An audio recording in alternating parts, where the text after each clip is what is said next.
स्वागत है आपका रूबरू में। आपके साथ मैं हूं नगमा खान। आज 5 फरवरी है और आज जो यहाँ पर मीरा भाईंदर में प्रमोद महाजन आर्ट गैलरी का उद्घाटन होना है, जिसके लिए पूर्व मुख्यमंत्री देवेंद्र फडणवीस जी आ रहे हैं। इसके संदर्भ में आज हम यहाँ बात करेंगे, क्योंकि जो यहाँ के सोशल वर्कर हैं प्रदीप जंगम जी, उनका कहना है कि पहले जो शहर की ज़रूरतें हैं उनको पूरा किया जाए, उसके बाद फिर ये आर्ट गैलरी। लेकिन हम उनसे पूछना चाहते हैं कि क्या परेशानी है अगर ये आर्ट गैलरी बन रही है और इसमें क्या है उनका कहना, और वो क्यों इसके लिए आंदोलन पे बैठे हुए हैं। प्रदीप जी, स्वागत है आपका रूबरू में। धन्यवाद। मैं ये पूछना चाह रही हूँ कि जैसे आपने 4-5 दिन पहले ही बोला था कि मैं इसके खिलाफ हूँ आंदोलन के, तो आर्ट गैलरी बन रही है तो क्या परेशानी क्या है? 7वीं तक स्कूल है अपने इस मीरा भाईंदर शहर में, 10वीं तक स्कूल नहीं है। पिछले 20 सालों में किसी विधायक में और किसी नगर सेवक में और किसी पॉलिटिकल पार्टी में उतनी हिम्मत नहीं है, मैं तो औकात नहीं है उनकी कि स्कूल बनाए 10वीं तक, क्योंकि इनकी प्राइवेट स्कूल का धंधा बंद हो जाएगा, इनके घर बंद हो जाएंगे, इनके बंगले के लाइट बिल बंद हो जाएंगे भरने, इनके खाने के वांदे पड़ जाएंगे। अभी तक एक भी सिंगल 5 स्टिच का ऑपरेशन अगर आपको करना है तो एक भी हॉस्पिटल इस शहर में नहीं है, हमको मुंबई जाना पड़ता है। तो हम टैक्स मीरा भाईंदर में क्यों करें? बरून मुंबई कॉर्पोरेशन को भरते हैं ना, मुंबई महानगर पालिका को भरते हैं ना टैक्स, तो यहाँ पे क्यों भर रहे हैं? एक भी हॉस्पिटल नहीं है इस शहर में। मैटरनिटी होम की हालत ऐसी है कि वहाँ कॉर्पोरेशन बोलते हैं कि हम लोग के पास 25 लाख रुपए भी नहीं कि उसके डेवलप करे करके। 12 ऐसे रिजर्वेशन से ओपीडी सेंटर से मैटरनिटी होम है, उसमें 4 जो हम लोग ने आंदोलन में शुरू किया, मतलब महानगर पालिका के पास हम लोग ने सुपुर्द करवाए। वो आंदोलन के बाद वो जगह तब कब्जे में आई, उसमें से एक अभी सिविल यूनियन हॉस्पिटल जो मैटरनिटी होम है अभी तक डेवलप नहीं किया। मुझे कारण क्या दिया है? महानगर पालिका के पास पैसे नहीं है। तो ये 40 करोड़ का फंड यूज़ करके आर्ट गैलरी बनाकर क्या मतलब है? इस शहर को आप हॉस्पिटल नहीं दे पा रहे हो, इस शहर को आप स्कूल नहीं दे पा रहे हो, इस शहर को आप मेडिकल कॉलेज नहीं दे पा रहे हो, इस शहर को आप इंजीनियर कॉलेज नहीं दे पा रहे हो। यहाँ के छात्र 10-10 लाख 15-15 लाख रुपया डोनेशन भरकर अगर मुंबई में अगर एडमिशन करते तो हम मीरा भाईंदर कॉर्पोरेशन को टैक्स क्यों भर रहे हैं? ये मेरा इसी के जन जागृति के लिए और इन सभी पॉलिटिकल पार्टियों का और नेताओं का विरोध करने के लिए आज मैं यहाँ पे बैठा हूँ। फडणवीस जी आज यहाँ पे आने वाले, भूमि पूजन करने वाले, भूमि पूजन किया हुआ एक पिछले 5 सालों में आज जब भी सीएम थे, एक भी वस्तु मुझे बताइए, दिखाइए मुझको कि शहर में बनी है। वो एक हॉस्पिटल नहीं बना पाए पहली बात तो इसके लिए उनको इतना ही कहूँगा कि ये भूमि पूजन करने से अच्छा तो प्रमोद महाजन हॉस्पिटल अगर बनाते तो हम लोग उसका स्वागत करते, हम लोग मिठाई बांटते कि शहर में हॉस्पिटल बन रहा है। प्रमोद महाजन इंटरनेशनल स्कूल बनाते तो हम लोग मिठाई बांटते। प्रमोद महाजन मेडिकल कॉलेज बनता तो हम लोग मिठाई बांटते। प्रमोद महाजन इंजीनियरिंग कॉलेज बनता तो हम लोग मिठाई बांटते। लेकिन बीजेपी के सरकार ने 15 ऐसे प्लॉट प्राइवेट बिल्डरों को दिए, उसमें से खुद भाजपा के भी नेताओं के प्लॉट है जहाँ पे उनके प्राइवेट स्कूल चालू है, कांग्रेस के भी नेताओं के हैं, शिवसेना के भी नेताओं के। ऐसे प्राइवेट बिल्डरों को आखिर स्कूल डेवलप करने दिया है क्यों? तो हमारे मीरा भाईंदर वासियों के लिए दिया है क्या? इसके लिए मेरा ये विरोध प्रदर्शन है और मैं एक दिवसीय में धरने पे बैठा हूँ। इस भूमि पूजन का मैं विरोध कर रहा हूँ, ना ही कि प्रमोद महाजन आर्ट गैलरी का विरोध कर रहा हूँ। आर्ट गैलरी आप कब बनाओगे? जब आपके पास पैसा होगा। 550 करोड़ रुपया कर्जा है इस मीरा भाईंदर कॉर्पोरेशन के ऊपर, तो क्यों? ज़रूरत किसकी? पब्लिक डिमांड है क्या? लीजिए, सर्वे लीजिए ना, इसकी ज़रूरत है क्या? ज़रूरत किस चीज़ की है? हॉस्पिटल की है, मेडिकल कॉलेज की है, स्कूल की है। तो आप उसके ऊपर कुछ चर्चा ही नहीं करते, कोई नेता ही चर्चा नहीं करता है, तो आखिर क्या चल रहा है और क्यों चल रहा है ना? तो इसमें ग्राउंड को लेकर भी आपका विरोध है जो मैदान में बनाया जा रहा है? देखिए, ये 18 साल से वो ग्राउंड डेवलप नहीं हुआ था। जिद्दी मराठा प्रतिष्ठान के माध्यम से वो ग्राउंड का भी लास्ट 14 फेब को मैंने ओपनिंग किया था उस ग्राउंड का, जो रिजर्वेशन 300 है, और उसी ग्राउंड का 20% जगह वहाँ पे आप बिल्डिंग बनाएंगे। क्या मतलब है? इतना बड़ा ग्राउंड है वो आप मिडी स्टेडियम बना के बच्चों को खेलने के लिए दे सकते हैं ना। आप वहाँ पे आर्ट गैलरी बनाने का क्या मतलब है? दूसरी भी तो जगह है, प्राइवेट बिल्डरों के 25 ऐसे प्लॉट है, आप वहाँ पे भी बना सकते हैं। उसी का मेरा पिछला 6 जनवरी को जो आंदोलन था उसमें 25 ऐसी जगह है जो अभी तक कब्जे में नहीं आई थी, उसमें से 9 आई थी, बाकी की 16 जगह आने की प्रोसेस बाकी है, तो चालू किया अभी, तो उसमें आप बनाइए ना। एमिनिटी स्पेसेस है, आरजी की जगह है, वहाँ पे बनाइए आप। 40 करोड़ रुपया आज लग रहा है, इसके लिए क्या बोलेंगे? ये तो 40 करोड़ नहीं है, 40 करोड़ में से 27% कमीशन काट के ये खर्चा होगा, क्योंकि 27% कमीशन कॉरपोरेशन खाती है, नगर सेवक खाते हैं, विधायक खाते हैं और सभी राजनीतिक पार्टी को इसका परसेंटेज मिलता है। इसके लिए कोई विरोध नहीं करता है। ज़रूरत है क्या है मीरा भाईंदर वासियों की? इसके ऊपर तो खुली चर्चा करने में किसी भी पॉलिटिकल पार्टी में, किसी भी नेता में हिम्मत नहीं है कि यहाँ पे आके रूबरू हो। और आपका भी चैनल का नाम रूबरू हो, तो रूबरू तो हो जाइए एक बार तो, कि जनता को चाहिए क्या आखिर में? जनता मतलब इस तरीके से आप आंदोलन कर रहे हैं, दूसरे लोग भी कर रहे हैं, लेकिन कहीं ना कहीं कोई ना कोई आंदोलन जाकर एंड हो जाता है। आप कर रहे हैं, पहले से करते आ रहे हैं, जैसे इसके पहले भी आपने किया था, गार्डन सारे खुलवाए, वो काफ़ी दिनों से जो बंद थे, या ये लोग जो आप जैसे आर्ट गैलरी की बात कही जा रही है, तो मीरा भाईंदर में 11 लाइब्रेरीज है जो लोगों को पता ही नहीं कि पुस्तकालय है, तो वहाँ पर भी पूरी फैसिलिटी नहीं है, सारी जो बड़ी बड़ी जगहों में बनाई गई है और उसकी जो हालत है वो अब देखने जैसी नहीं हो रही है, मेंटेन करके बिल्कुल नहीं रखा है।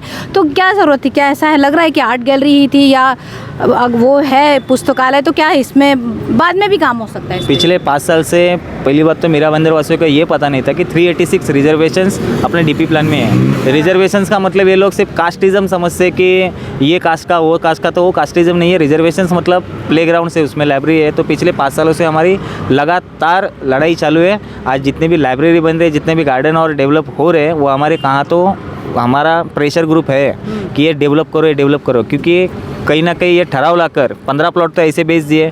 इसके लिए हम लोग हमेशा ये विरोध करते रहते हैं और हर 6 महीने में हम लोग एक ना एक गार्डन का ओपनिंग करते रहते हैं। हम लोग ना किसी पार्टी से बिलोंग करते हैं, ना नगर सेवक है, ना विधायक है, ना खासदार है, लेकिन हमारे हाथों से ओपनिंग हो रहा है। ये शर्म की बात उन सभी पॉलिटिकल पार्टियों को है, उन नेताओं को, उन नगर सेवकों को है, क्योंकि हम कर नहीं सकते। मैं रहता हूँ केबिन रोड पे, स्टेशन के यहाँ पे। मुझे हटके से क्या मतलब है, क्योंकि ये मीरा भाईंदर शहर मेरा है और मुझे इसको डेवलप करना है, ये जिम्मेदारी मेरी है, क्योंकि मैं टैक्स भर रहा हूँ।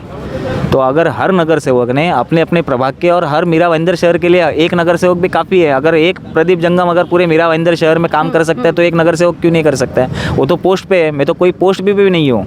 अभी हम लोग की आंदोलन की तीसरा ओपनिंग किया है मैंने। इस जगह का भूमि पूजन आज मैंने किया है। इसके पहले गेट पे बैठते थे, तो वहाँ पे उनके कपड़े फाड़ दिए मैंने। इसके लिए वापस ग्राउंड के अंदर बिठाया, तो अंदर भी वापस से 2 मैंने एक 246 रिजर्वेशन खोला, ग्राउंड खोला बड़ा, और एक 305 गार्डन खोला मैंने। तो कहीं ना कहीं इनके ऊपर प्रेशर, इनकी चोरियाँ बाहर निकलते रहते हो, तो अभी बोलते कि 50 फुट दूर बैठो, तो 50 फुट नहीं, मैं तो 500 फुट दूर बैठा हूँ।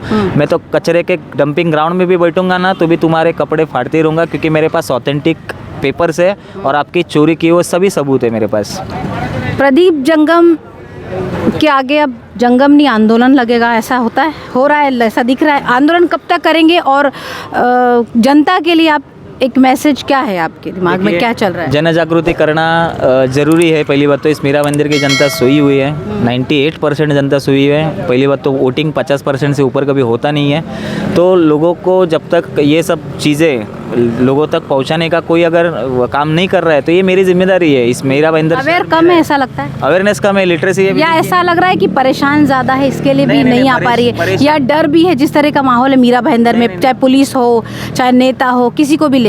पहली बात तो पुलिस से डरने की कोई बात नहीं। पुलिस हमारे सेवा के लिए, और नगर सेवक को आप चुनकर देते हैं। उनके कान पकड़कर जब तक आप उनके कान के नीचे नहीं मारेंगे ना, तब तक आप वो काम नहीं करेंगे। तो मैं तो आह्वान करता हूँ, किसी से डरो मत, इन नगर सेवकों से और नेताओं से तो ज़रा भी नहीं।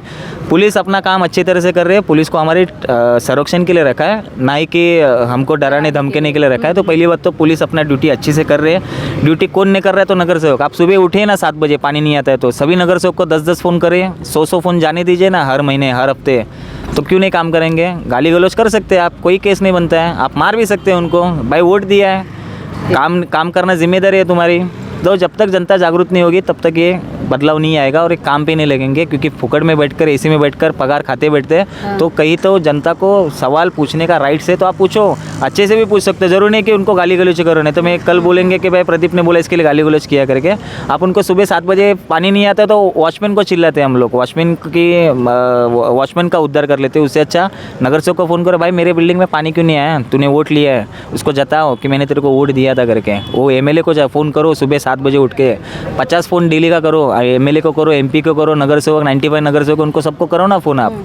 तो क्यों नहीं काम करेंगे वो लोग? काम करेंगे। 386 रीजन का हिसाब मांगो, क्यों नहीं, कितने गार्डन बने, क्यों हॉस्पिटल क्यों नहीं बन रहा है अभी तक, मेडिकल कॉलेज क्यों नहीं बनाया तुम लोग ने, 10वीं तक स्कूल क्यों नहीं बनाया? रोज़ 100 फ़ोन करो सब नगर सेवक, अपने अपने नगर सेवक, अपने अपने प्रभाग, अपने अपने लीडर को भी करो फ़ोन। जो सत्ता में नहीं है, नगर सेवक नहीं है, जो बोलते हैं सिर्फ घूंघट डाल के बैठते रहते हैं, सिर्फ हम लोग ये कर रहे हैं, हम लोग की वजह से होता है, ऐसे सभी नेताओं को भी रोज़ सुबह 7 बजे फ़ोन करो ना कि 10वीं तक स्कूल क्यों नहीं बनाया। हर नेताओं को फ़ोन करो। ये तो मेरा आह्वान करूँगा जनता को मैं। चलिए, शुक्रिया हमसे बात करें। धन्यवाद। जैसे कि प्रदीप जंगमनी जी ने कहा कि जनता अवेयर हो, और हम भी यही रूबरू की भी यही कोशिश रहती है कि जिस तरीके से कोई भी काम हो रहा है इसको सामने लाया जाए।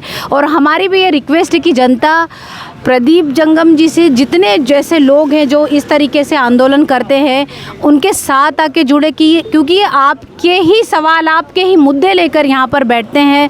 और आज जिस तरीके से आप भारत का नक्शा देख रहे हैं, जिस तरह से किसानों के लिए कीलें ठोकी जा रही हैं, वही हमारे ये अन्नदाता हैं। और इन लोगों को ये समझ नहीं पड़ा, जो सपोर्टर्स हैं आज जो सत्ताधारी पार्टियों के, कि उनको ये नहीं मालूम है कि अगर वो अनाज बोएगा नहीं बराबर तो हम खाएंगे कैसे, और उनका सपोर्ट कर रहे हैं। इस तरीके से चीज़ें जो आज देश भर में हो रही है, वही आज मीरा भाईंदर का भी वही हाल है।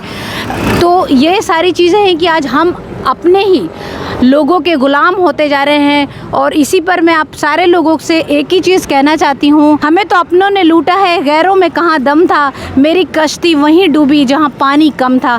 तो ये सारी चीज़ें हैं, ये अपने ही लोग हैं, सवाल इनसे करते रहिए, क्योंकि जागरूक आपको होना पड़ेगा और फिर से एक बार आज़ादी की तरफ चलना पड़ेगा। क्रांति लानी है और लाना ही है, क्योंकि आज़ाद हमें फिर से होना है। चलिए मिलेंगे फिर ऐसे ही किसी विषय पर और बात करेंगे, तब तक के लिए शुक्रिया।